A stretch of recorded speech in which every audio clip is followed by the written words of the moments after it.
Morning, ladies and gentlemen. My name's Clifford Stone. I was a Sergeant First Class, United States Army. I had a secret clearance with nuclear surety. I could get the clearance that I needed to do whatever it was that was necessary for me to do at the time on special operations when I was called in on those. What I'm referring to here is that I was involved in situations where we actually did recoveries of crashed saucers, for lack of a better term, debris thereof. There were bodies that were involved with some of these crashes, also some were alive. While we were doing all this, we were telling the American public there was nothing to it. We were telling the world there was nothing to it. I'd like to go into detail on some of the cases, about the nuts and bolts cases right here, but I will be available if you have any questions concerning my involvement in this. You can talk to Dr. Greer to arrange for me to get to talk to you. But the whole situation is, we've set back, we've told the American people that there's no such thing as UFOs. I've been involved where we have recovered these objects. We know them to be of extraterrestrials.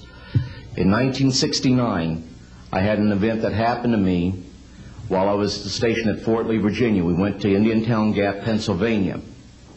That would be my first exposure to any time that we would be recovering an unidentified flying object.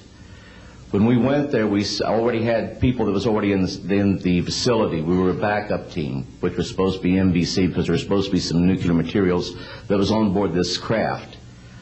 Later on, most people involved would have been were to be told that there was nothing on board it. It was nothing more than just a crash of one of our aircraft. I know better because I was one of the people that approached it with a Geiger counter to get surface readings. I was the first person to go ahead and see that there were bodies on it. That would be the first of approximately 12 events. UFO crashes are not events that take place every day. They're rare. I know we're not alone in the universe. I know that the absence of evidence is not evidence of absence. It's evidence that has been denied to the American people.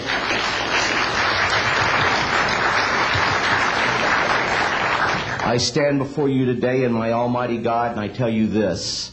If Congress calls me in and says, will you testify in detail what you know, I stand here today prepared and ready to do just that. Governments must never lie to the people for no reason. Thank you.